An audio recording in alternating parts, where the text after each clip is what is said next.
স্বৈরাচারী হাসিনা কখনো বাংলাদেশের স্বাধীনতায় বিশ্বাস করেনি বলছেন সালাউদ্দিন। কেবল ভর্তুকি দিয়েই চিনি কল চালানো সম্ভব না বললেন আদিলুর রহমান। সিলেটের জামায়াত নেতৃত্বাধীন ৮ দলের সমাবেশ চলছে। সর্বশেষ জানাবো, সবুজ সংকেত পেলেই আসবে এয়ার অ্যাম্বুলেন্স। খালেদা জিয়াকে নেওয়া হবে লন্ডনে। শুনছিলেন সংবাদ শিরোনাম। পুরো খবর জানতে ভিডিওটি শেষ পর্যন্ত দেখুন। সর্বশেষ খবর পেতে চ্যানেলটি সাবস্ক্রাইব করুন। এবারে জানিয়ে দিব বিস্তারিত। স্বৈরাচারী হাসিনা কখনো বাংলাদেশের স্বাধীনতায় বিশ্বাস করেনি বলছেন সালাউদ্দিন। বিএনপির স্থায়ী কমিটির সদস্য সাবেক যোগাযোগ প্রতিমন্ত্রী সালাউদ্দিন আহমেদ বলেছেন, শেখ হাসিনা বাকশালের মাধ্যমে দেশে একদলীয় শাসন প্রতিষ্ঠার চেষ্টা করেছিলেন। গণঅভ্যুত্থানের জনগণ তাকে ক্ষমতা থেকে সরিয়ে দিয়েছে। তিনি বাংলাদেশের অস্তিত্ব ও স্বাধীনতায় কখনো বিশ্বাস করেননি। পার্শ্ববর্তী একটি দেশের সেবাদাস হিসেবে ক্ষমতা ধরে রেখে সেই দেশের সম্পদ পাচারে সহযোগিতা করেছেন। শেষ পর্যন্ত তার নির্ধারিত ঠিকানাও হয়েছে দিল্লি। শনিবার বেলা 11:30টার দিকে চকরিয়া উপজেলার ইসলামনগর এলাকায় মহিলা সমাবেশে বক্তব্য দিতে গিয়ে তিনি এসব কথা বলেন। জাতীয় নির্বাচনের আগে কক্সবাজার ১ আসনের নিজ নির্বাচনী এলাকায় এটি ছিল দিনের দ্বিতীয় বড় সমাবেশ। সমাবেশে আসন্ন জাতীয় নির্বাচন প্রসঙ্গে সালাউদ্দিন আহমেদ বলেন, এবারের নির্বাচন হবে বিশ্বের কাছে স্বীকৃত, সুষ্ঠু ও প্রশংসিত নির্বাচন। জনগণ এখন নিজেদের অধিকার সম্পর্কে আগের চেয়ে বেশি সচেতন। তারা নিজেরাই ভোটাধিকার পাহারা দিবেন।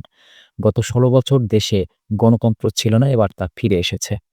তিনি আরও বলেন, দেশের মানুষ এখন পরিবর্তন চায়, ন্যায় বিচার চায়, শান্তি চায়। বিএনপি জনগণের কাছে যে ইস্তেহার দেবে সেটি হবে বাস্তবসম্মত, জনমুখী ও পরিবর্তনের অঙ্গীকার। বক্তব্যের এক পর্যায়ে ধানের শীষের পক্ষে ভোট চেয়ে সালাউদ্দিন আহমেদ বলেন, আপনাদের একটি ভোটই পারে দেশের ভাগ্য বদলে দিতে। আমার নেত্রী খালেদা জিয়ার সুস্থতার জন্য দোয়া করবেন। কেন্দ্রে গিয়ে ধানের শীষে ভোট দেবেন। বিএনপি প্রতিশ্রুতি রক্ষা করে আমরা ক্ষমতায় গেলে দেশের সমৃদ্ধি, শান্তি ও নাগরিক স্বাধীনতা নিশ্চিত করা হবে।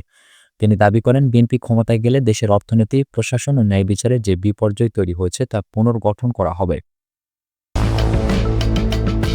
কেবল ভর্তুকি দিয়েই চিনি কল চালানো সম্ভব না বলছেন আদিলুর রহমান খান। শিল্প এবং গৃহায়ন ও গণপূর্ত মন্ত্রণালয়ের উপদেষ্টা আদিলুর রহমান খান বলেছেন, দেশের চিনি কলে জমে থাকা চিনি বিক্রি শেষ না হওয়া পর্যন্ত বিদেশ থেকে চিনি আমদানি আপাতত বন্ধ রাখা হয়েছে। টিসিবির মাধ্যমে দেশের কলগুলোতে উৎপাদিত চিনি ইতিমধ্যে বিক্রি শুরু হয়েছে এবং তা চলমান রয়েছে। শনিবার সকাল 11টার দিকে নাটোরের উত্তরা গণভবন ও 12টার দিকে নাটোর চিনিকল পরিদর্শন শেষে তিনি এসব কথা বলেন। তিনি বলেন, চিনিকল থেকে দ্রুত লাভ আসে না। ব্রিটিশ আমলের এসব চিনিকল এখনও সারা দেশের স্বল্প চাহিদার একটি অংশ পূরণ করতে সক্ষম। তাই চিনিকলের সক্ষমতা বাড়ানো এখন সময়ের দাবি। শিল্প উপদেষ্টা আরও বলেন, কেবল ভর্তুকি দিয়ে চিনিকল চালানো সম্ভব নয়। এজন্য স্থানীয় ও বিদেশি বিনিয়োগের বিকল্প নেই। ইতিমধ্যে বিভিন্ন মহলের সঙ্গে যোগাযোগ চলছে এবং অল্প সময়ের মধ্যে ইতিবাচক অগ্রগতি দেখা যাবে বলে আশা প্রকাশ করেন তিনি। চিনি উৎপাদনের পাশাপাশি আনুষঙ্গিক উৎপাদনমুখী আরও কিছু কাজ শুরু করার জন্য পরিকল্পনার কথাও জানান তিনি। তিনি বলেন, দেশীয় উদ্যোক্তাদের প্রতি আমাদের আগ্রহ বেশি। তারা যেন এই কাজে সহযোগী হিসেবে এগিয়ে আসেন সেজন্য আলোচনাও চলছে।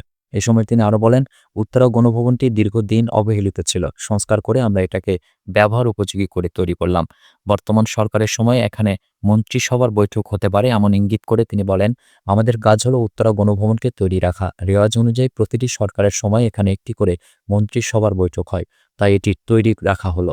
এ সময় নাটোর জেলা প্রশাসক আসমা শাহীন ও নাটোরের নবাগত পুলিশ সুপার মোহাম্মদ আব্দুল ওয়াহাব সহ প্রশাসনের বিভিন্ন পর্যায়ের কর্মকর্তারা উপস্থিত ছিলেন। সিলেটে জামায়াত নেতৃত্বাধীন ৮ দলের সমাবেশ চলছে। সিলেটে ইসলামী ও সমমনা ৮ দলের বিভাগীয় মহাসমাবেশ শুরু হয়েছে। শনিবার দুপুর 12টায় নগরীর সরকারি আলিয়া মাদ্রাসা মাঠে আনুষ্ঠানিকভাবে এই সমাবেশ শুরু হয়। সমাবেশ শুরুর আগেই সকাল থেকে সিলেট বিভাগের বিভিন্ন জেলা ও উপজেলা থেকে দলে দলে নেতাকর্মীরা মিছিল নিয়ে মাঠে এসে জড়ো হন। সমাবেশ শুরুর পরও মিছিল আসছে। সকাল থেকে মাঠ ও আশপাশের এলাকায় ছিল ব্যাপক জনসমাগম। স্লোগান আর ব্যানার ফেস্টুনে মুখরিত পরিবেশ। আসন্ন জাতীয় সংসদ নির্বাচন সামনে রেখে জুলাই জাতীয় সনদ বাস্তবায়ন আদেশের ওপর গণভোট, নির্বাচনের লেভেল প্লেইং ফিল্ড নিশ্চিতকরণ সহ ৫ দফা দাবিতে এই মহাসমাবেশের আয়োজন করা হয়েছে।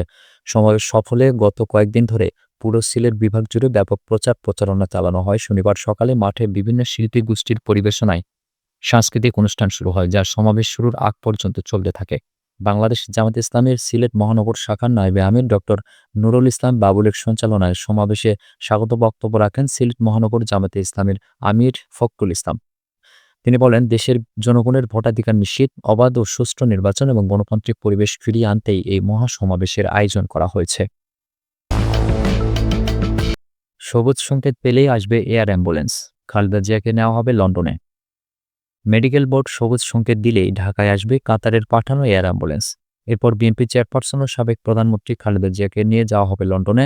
শনিবার দুপুরে একথা জানান বিএনপি চেয়ারপারসনের উপদেষ্টা এনামুল হক চৌধুরী।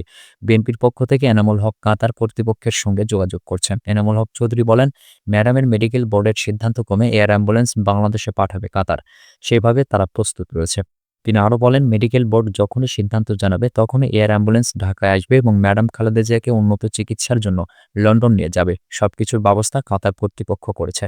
জার্মানি থেকে অ্যাম্বুলেন্স আনার বিষয়ে জানতে চাইলে এনামুল হক বলেন, জার্মানি থেকে এয়ার অ্যাম্বুলেন্স পাঠানোর কথা ঠিক আছে, আমরা নই, কাতার কর্তৃপক্ষই জার্মানি থেকে একটি অত্যাধুনিক এয়ার অ্যাম্বুলেন্সের ব্যবস্থা করে দিচ্ছে। অর্থাৎ বিএনপি চেয়ারপারসনের জন্য রয়্যাল কর্তৃপক্ষের তত্ত্বাবধানে সবকিছু হচ্ছে, এখানে আমাদের কিছু নেই। এদিকে খালেদা জিয়ার শারীরিক অবস্থা আগের মতোই আছে। মেডিকেল বোর্ডের সদস্যরা তাকে নিবিড় পর্যবেক্ষণে রেখে চিকিৎসা দিচ্ছেন।